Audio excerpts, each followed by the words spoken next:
Hello gamers, and welcome to this new PA Titans video, this time on a ranked game commentary from a game I played recently against your favorite gold, aka that son of a broom, one of the Uber players. And we're playing this map on Enfer. So this game was extremely interesting. I think this game is great to analyze and also to kind of showcase how you guys could potentially think out your own replays and review them yourself. By that I mean what kind of things you should be looking for, how to find and analyze your own mistakes, etc, etc.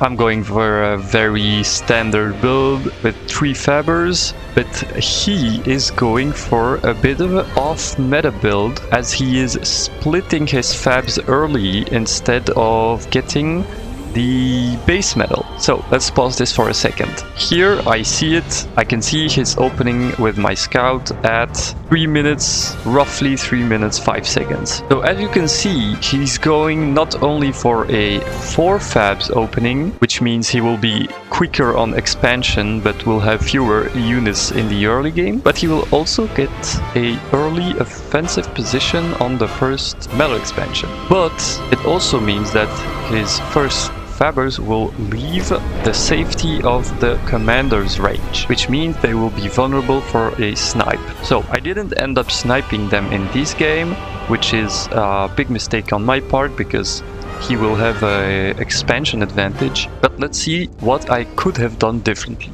So as I said, 3 minutes 5, I see that he's going for 4 fabs and that he's pushing for a aggressive expansion. First thing I could have done is get a boombot. Unfortunately, a boombot would take roughly 25 to 30 seconds to reach this side of the map before his first dogs gets out of the factory. As you can see, 3 minutes 24 is kind of the time where the snipe window closes because the fabbers get in range of the first dogs. So to reach the fabbers before the dogs arrives, my boombots would have needed to leave the factory around this time. So if this was a boombot, maybe I could have gotten the snipe, but it would have meant that this firefly would have seen it. So I wouldn't have probably got the snipe on the fabs, but I might have applied some pressure, forcing him to build turrets, boost his dogs, or just wait for his units to arrive. So it would have certainly slowed down his expansion. What I could also have done, seeing this, is go for a pelican drop, because pelican are much faster than boombots, so it would have required less time to pull off such snipe. So I could have got a boombot inside a pelican or a spark inside a pelican. Boombots might have been a bit faster because boombots are cheaper than sparks. The only thing is, such a snipe would either require me to kind of make a huge circle around, hoping not to encounter his firefly, or get either a positive trade or a neutral trade, trading my air for his air so that my pelican doesn't get shut down. Anyways, I don't end up getting his fabs, but now I know this is something he might do sometimes, so I'm gonna keep this in mind for future games. So here's another thing. For some reason he goes for a 5th fab. This is a 5 fabber opening, which is very weird, and as you can see, I did scout the 5th fabber. I just for some reason wasn't paying attention and didn't register the information. But this information right here is very crucial because fabbers cost 150 metals, which is approximately the price of 3.5 docks, which means the factory will be running for longer than if it was producing doxes, which means it will spend less time on cooldown, which means it will drain more metal and energy. What that does mean for me is that he is going to crash on either energy or metal, and maybe even both, and that a lot of his units production will be slowed down. This opens up 2 new windows. First window is to attack this expo with more doxes, because I went for a standard 3 fabs opening, which means I will have more land units, and it opens up a second window, which is that his 3rd, 4th and maybe even 5th plane will be delayed. As you can see, his 4th aircraft is still finishing production while mine is leaving the factory. So here at the same time he's pushing forward to scout and look at my land movement, so I kind of missed out on a huge opportunity to take a positive air trade, which is very crucial at this stage of the game because air trade snowballs really hard. If I manage to get myself like a 1 plane advantage, then the next trade I will win it and I will have 1.5 plane advantage, and then the trade thereafter I will have 3 airplanes, 5, then 7, 10, etc. Air snowballs really hard. So this was a very big chance for me to take the early lead.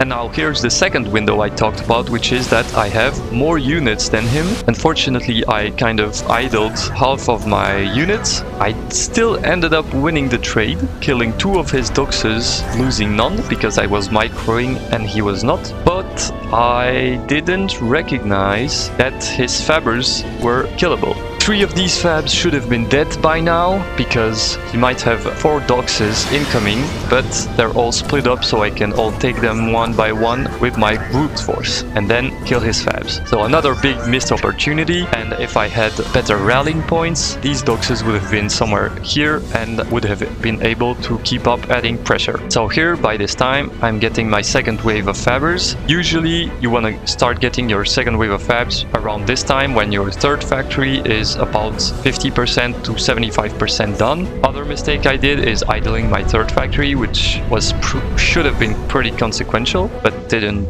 turn out to be too much. Here all these mistakes I made still managed to pay off for something, as my early aggression at least forces him to waste time on building turrets. If you remember, I said that his opening meant he would have an early position. He just wasted this advantage on having to build a turret while my fabbers were late, and they now managed to catch up on tempo. Here I managed to get a lucky air trade. Air trades like these can be kind of random sometimes, so this one turned out to be in my favor, but it was a 5 planes versus 5 planes, so it was equal up to this point. So now that he's built a single laser turret, my doxes have basically no pressure on his fabs. He can thus send his own army to try and catch my fabs, which he ends up doing later. Now there's something else going here, a bit of a macro mistake, as Room is going for a 1 air factory build, which is pretty bad when you're going for a super fabber heavy build, as you're completely giving away air pressure, as I'm obviously going to get a second air factory and I'm then gonna be able to get air priority and cut down his expansion. He was maybe hoping that I would make enough macro mistake for this cocky build to pay off, which is definitely something you can be doing if you feel like you know how good your opponent is, but here it really wasn't a good idea. He also went for an air fab to try and secure this side of the map, which is also very cocky since he did lose just now an early air trade, which means he probably won't have air priority. Here I did end up losing my fabs stupidly, as they just finished a single laser turret, but at this point it's not that big of a deal. The value of fabbers really fluctuates in time. The value of a fab really depends on his position and what he has built or not. Here they die after setting up both radar and proxy factory, which means they have done most of their job on this side of the map. After building this, I would have probably sent them backwards, either here or here, so their position isn't really that valuable, as the distance between the next metal expansion is roughly the same as the nearest bot factory. So I lose 450 metal, but he loses 405 by raiding me, so it's only a 45 metal loss for me. And it's not even that bad, because since fabbers are more expensive than doxes, they get produced quicker because the factory goes less in cooldowns. To produce 10 doxes, which is roughly the value of 3 fabs, the factory will have to go on cooldown 10 times, which will make me lose around 30 seconds, while to produce 3 fabs, the factory will only go on cooldown 3 times. So this is really no big deal, but if I had lost them here, it would have been disastrous because I would not have my proxy factory, which would have denied me a lot of pressure for the center. Obviously, another issue here is my rally points are super bad because I had 13 doxes laying and waiting behind the lines while they should have been here, which would have gotten me a super good trade, kept my fabbers alive. With all these doxes, I would be able to push in this position and expand aggressively to capture this area, and then get another set of fabs to expand over here. When you analyze your own replay, it's really important that you evaluate if you're doing a macro or a micro mistake. So for example, not pulling back my fabbers is a micro mistake. Having a bad rally point is a macro mistake. But the reason why I was not watching at my fabs is because I was busy sniping his own fabs. And even though I only killed one, this fab is worth way more than my 3 fabs because it will delay this expansion and it will make him lose a lot of metal because he will only get these mexes in a long time. Now another macro mistake is I fucked up my build. Here after this factory I should have went for 3 pigeons, and instead I went for a vehicle factory, which is probably me just cancelling my commander's order by mistake and requeuing it in the wrong order. So as you can see, because of my macro mistake, I'm floating in metal even though I have a metal lead. He's also setting up a triple proxy here with a double vehicle, which will be very important to push on this position. Usually you want to get vehicle factories on maps that are very laney and doesn't allow for so many going around, which doxes are exceptionally good at. So having more than one vehicle proxy was definitely super important for this game, and it was a macro mistake on my side, which ended up being cancelled out by his macro mistake, which is that he pushed forward his units without his rally points. Here I have 1500 metal value fighting while he has 780, but in total he has 2000 metal. So he has more units than me, they're just not on the right place at the right time. So I'm gonna end up winning this trade even though I shouldn't have, which will in turn make him lose this position. Here he rushes up a Galata to protect himself from air raids, which will delay his expansion even more, and in the meantime I'm not only stacking up units with my proxy factory, but I'm also gathering even more metal, which will strengthen my position on this side of the map. So in terms of pure macro, this side should have been in my favor and this side should have been in his favor because he got a better proxy expansion and I got air snipes because he went for only one factory. But when it comes to execution, I ended up winning both sides because he took a bunch of bad trades in the center while he should have been winning this. He also had to overbuild fabbers. As you can see, he has more fabbers than me but less power because he's trying to catch up on being behind by going for aggressive vulnerable expansions, hoping I wouldn't punish it, which I do with my army of doxes I had been stacking while he was making Galatas and catching up on his late tempo. So not only will he lose this, but his T2 timing will be off since he's crashing on power and only has one fab with his comm, while I have 5 vehicle fabs and my comm and I'm not crashing. I also ended up catching his air fab before he built anything more than one metal extractor, which makes all of this not as worth it as if he had built 4. He invested quite a lot of metal for a not very interesting payback. But this position will still be very hard to take on because of the double laser turret, so it will take me some time to take it down. Now another mistake he makes here is to try and turtle up this position with double laser and pelter. First thing, they're not even protecting the center, so if I win this position I could still deny him this metal even though I can't get it myself because of the pelter. But if he had built it here, he would have completely denied me this zone and been able to secure it himself, even though it's still kind of a waste of time because as you can see he has way more units because of his triple proxy than I had. So he missed a huge timing to destroy all of this, maybe rotate around and catch this or pull back, and this lead will eventually get denied by my T2 push, because as I said, my T2 is earlier than his, so my T2 units will counterbalance the lack of T1 units I'm having in this army, and I will eventually win this side of the map because of it. Here I'm getting a huge trade, very good raiding with the Doxes, and I'm also gonna be able to kill this metal. This here would probably have been the game if I had been paying any attention to this side of the map, maybe sending some Doxes, raiding with air or anything. Unfortunately, he got a Galata up, and I can't really afford to send Doxes now because I'm losing this position, but if I had been playing my air correctly, he wouldn't have had as much metal as he ended up getting from this side of the map, while I was winning when I should have been expanding here and getting the pressure, but I did mistakes, and it allowed him to stay in the game and keep playing without being too much behind.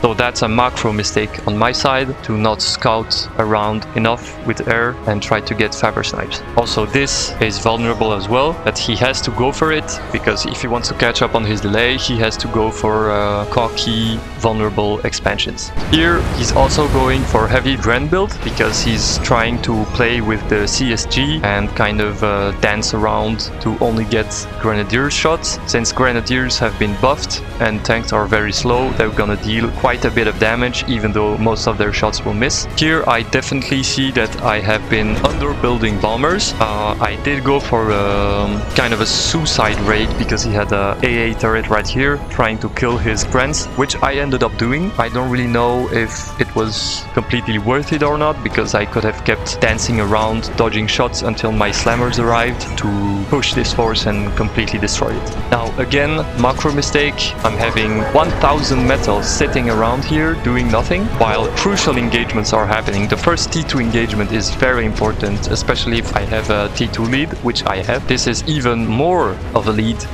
since he started with a Locust, which delayed his first slammers even more. Here I built a single Blue Hawk, which was a pretty good move. It would have been a pretty good move if I had scouted his base, which I hadn't, but I was kind of getting a general vibe that I would have a better T2 than him, because I felt like I was ahead in the game. Ideally, I would have wanted to scout his factory, see he was going for an early Locust, and then know that he wouldn't have a sniper very early on, which would have allowed me to quickly take down this Pelter and this double laser turret. So when it comes to my personal decision making, this was kind of a flippy move, but it did end up paying off. But ideally you want to scout this, is what I'm saying. Here again, 3000 metal sitting in the base doing nothing, very bad. In the meantime, he's raiding on the other side, killing both of my expanding fabs before I can get anything up, either laser turrets or proxy factories, which will weaken this position.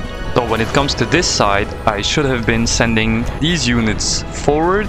I should have either made them push forward earlier to avoid this situation, because he would have had to respond to my push and he wouldn't be able to send units to raid my metal, or I should have sent them in response to this raid, thus denying most of his metal that has still not been claimed on this side of the map. Unfortunately, I ended up doing none of them, because I'm using select all land units on screen shortcut to control this army, and I also asked these factory to rely on the front line, which unwillingly denied a lot of pressure on this side of the map. So here, instead of pushing forward so much while all of his new units are coming out of the factory, I'm rotating around, attacking his expo while moving away from his factory to avoid contact with the enemy reinforcements. Then I can come back, loop around, come back to my own reinforcement and re-engage. Generally, you wanna think raiding in terms of the enemy T2 factory.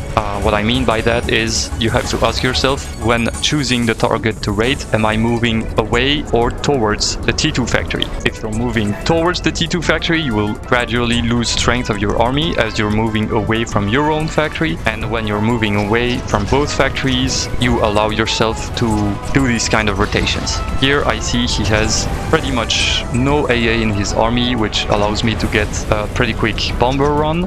Grenadiers are quite expensive compared to dogs, so every dead Gren will considerably weaken his army. In the meantime, I'm getting a T2 fab to start re-expanding on my base metal, and as you can see, this position has still not been captured. This is due to my extremely poor map awareness and scouting. I finally end up seeing it, but if I remember correctly, this is kind of going to loop around, not even capturing this area. So, not great. So at this point, after you got a bunch of T2 units and a T2 fab, you want to start rebuilding T1 factories, because having more T1 units in front of your T2 units is more valuable than just having more T2 units with the same amount of T1, because T1 will do an excellent job at tanking and keeping your T2 alive, which will have more value than if your T2 is dying faster, but coming in greater numbers. So while you keep expanding, what I like to do is to get one of my bot factories producing only fibers and another one producing only stitches that are set to world reclaim order, to get all of this metal, which has insane value and can easily make you come back,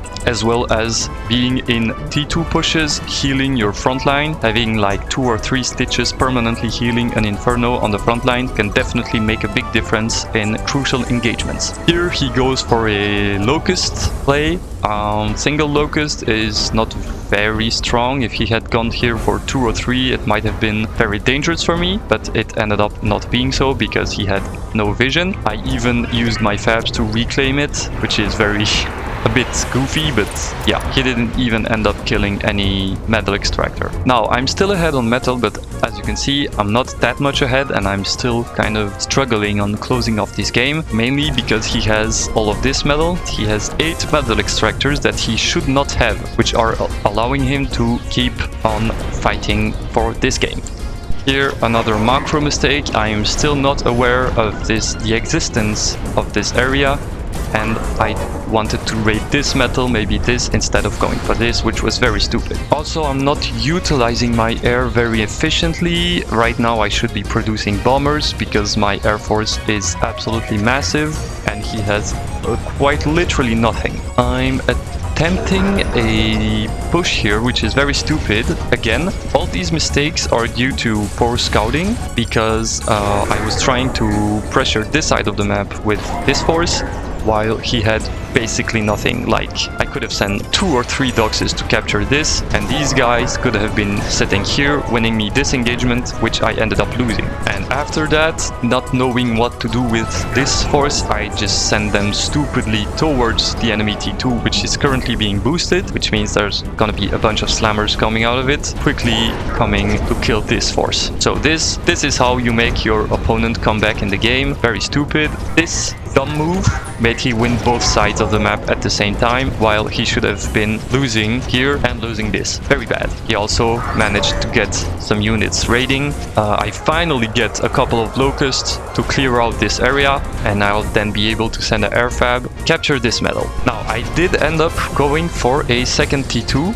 As you can see, a T2 is worth 4,800 metal, which represents like around 8 to 10 T2 units. So at this point it won't matter that much, but I certainly didn't want to rush my second T2 too soon, as it would give him a T2 units advantage. Now I'm able to produce levers, which will hard stomp enemy slammers, so I will be able to win future engagements. These locusts could have been doing something interesting, even killing 1 or 2 advanced mechs, which I did not do. I could have even gotten this, then looped around, maybe look for this. So it was pretty stupid, but the most important part was to get this area, which I did. So as you can see, the biggest macro mistake on my side for this game is this area, which it took me 2 fabs building like 2 vehicle proxies to finally get it. I don't even remember if I ended up pushing through this, but yeah, that was very bad from me. Back to the T2 vehicle. When you're building a second T2, you want to get a new set of fabs fabs to keep boosting your T2 bots, super important, as now your commander don't need to be building power anymore, as you can just go for T2 power with your T2 fabs instead. So now I'm starting to stack up some T2 vehicle units, but he has a huge army pushing through, and I'm kind of starting to panicking. At this point I should have definitely not been panicking. I am a bunch of metal ahead, like around 50 metals ahead, and I have a second T2. What maybe I could have done is scout around his base to see if he's doing the same or not, see he doesn't have a T2 vehicle, and just chill out and wait to stack a consequential amount of T2 tanks units. Instead of doing this, I panic and I think I have to match his push and go for a base race, which is insanely stupid because I am also splitting up my forces in two. What I should have done instead is gather my units and all my factories around here to try and kill this force. Since it's majorly bots, he could have been kiting away, but he really didn't have any interesting options here, because if he's retreating this way, which is the way his raid is coming from, so not much metal to grab there, if he was retreating this way, trying to keep pressure on my base, he would have cut the reinforcement line with his base, which means his units would have had to go this way around to reach his army, because if he starts going this way in this lane, I'm able to cut him off with my own army, bleeding his reinforcement one by one. So if he pulls back this way, his reinforcement line is longer and doesn't go through the main lane, so it allows for me to push. And so if he goes this way and I start pushing, he will push back with a weaker army because the reinforcement will be slower, which means my own production will be able to defend from this while I'm pushing in his base. I hope this is all clear to you. And obviously if he just simply pulls back with this force, I'm just gonna wait to stack some vehicle T2 and end up death pushing him, which he won't be able to match. So this is pretty much game over. I just took the worst possible option, but I was so much ahead in this game that even the worst possible option would still be in my favor. As you can see, I just have to pull back my commander. He will have roughly 10,000 metal in my base, and I'm gonna have 1,500 metal in his base. So there's no way I'm not winning this, even though I'm gonna lose both of my T2s, a bunch of power, basically all of my base. So as you can see, 7,000 metal, 9,000 metal. Even if he had been pulling back his commander as I would have ended up killing him faster because I have more units and I have the leveler range. And at this point, I'm finally starting to push on this area, which I should have been doing since, yeah, around this time when I started winning this side. Here I should have been expanding / pushing this side, which I didn't. Very sad, but you live, you learn. So yeah, definitely a lot of mistakes, a lot of very interesting mistakes. I hope this replay will inspire you on how you should look at your own replays. I think the really important thing is to identify macro and micro mistakes, because on PA sometimes it can be a bit hard to understand why you lost or won a situation. I think the root of your reflection should always be this question: is it a macro or a micro mistake? In general, you want to be kind of investigating, going back in time step by step. And this wraps things up for this video. I hope you enjoyed. I hope you learned something. As I said, I hope you now have some ideas on how you could review your own game. The army metal value is a mod you can find in the community mods tab, as well as the Twitch all-in-one spectator tab that allows you to see the army value. So if you take all of my units like this, and I have 107 units, and I divide the metal value of the army by 100, I will get the general value of my army, which is 10 metal higher than his, because I have more T2 or more expensive units. This is all the kind of detail you should be looking for. Also, if you don't know, if you're kind of blocked, struggling to find the cause of why you lost a game or why you lost something, you should always be looking at the stats. Metal production is a good indicator. Units fabricators is a good indication, as maybe you're not expanding enough. Factory is also important. Are you converting your metal into units or not? And units in combat. As you can see, most of the time I had more units in combat, which means I was taking more favorable trades. Alright, so that's it for today's video. I hope you enjoyed, and I'll see you guys next time. Bye bye!